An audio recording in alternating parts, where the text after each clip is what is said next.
जी, मैं समझता हूँ कि ये बिल्कुल ये जो उस वक़्त 19वीं तरमीम हुई वो मैं समझता हूँ पार्लियामान के साथ ज़्यादती थी। इसी तरह ये यहाँ से शुरू हो जाता है ना कि मैं कहूँ कि मैं पार्लियामान, हमने तो पार्लियामान क्या है बुनियादी तौर पर कि आपके जो 25-26 करोड़ लोग हैं वो अपने नुमाइंदे जो हैं वो इलेक्ट कर इंतखाब उनका करके भेजते हैं। वो मुख्तलिफ जमातों के लोग होते हैं, वो आते हैं।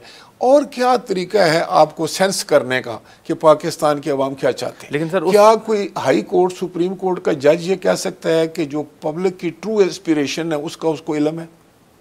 लेकिन सर आपको तरमीम में समझौता क्यों करना पड़ा? क्या कोई दबाव था उस वक्त? जी बिल्कुल, उस वक्त मुझे ये बताया गया कि वहाँ तो ये थ्रेट था कि वरना आपकी ये सारी तरमीम जो पहले आपने की हुई हैं वो उड़ा दी जाएंगी। उस तरमीम में क्या था? पहली तरमीम ये थी कि पहली दफ़ा जनरल मोहम्मद ज़ियाउल हक साहब ने अपना नाम डाल दिया था, कॉन्स्टिट्यूशन के अंदर लिखा हुआ था, आपको पता है ये? अच्छा सर, वो निकालना था, उसको निकाला गया। भाई कॉन्स्टिट्यूशन में किसी फ़र्द वाहिद का नाम लिखा जा सकता है?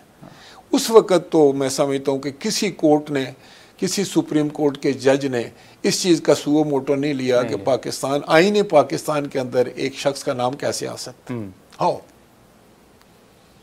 अब क्या वो आईने पाकिस्तान से मुसादम नहीं था? बिल्कुल। क्या वहाँ पर जो अमेंडमेंट्स की गई थी, जो उसका हुलिया बिगाड़ा गया था 1973 के आइन का, क्या वो गैर आइनी नहीं था? तो सर बतौर क्या कोई कस्टोडियन जो है वो आइन का बोला? हाँ।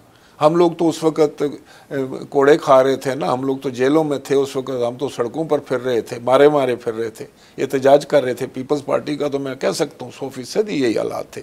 और हमारी लीडरशिप कुर्बानियाँ दे रही थी और लीडरशिप जो थी वो फांसी के फंदे झूल रही थी।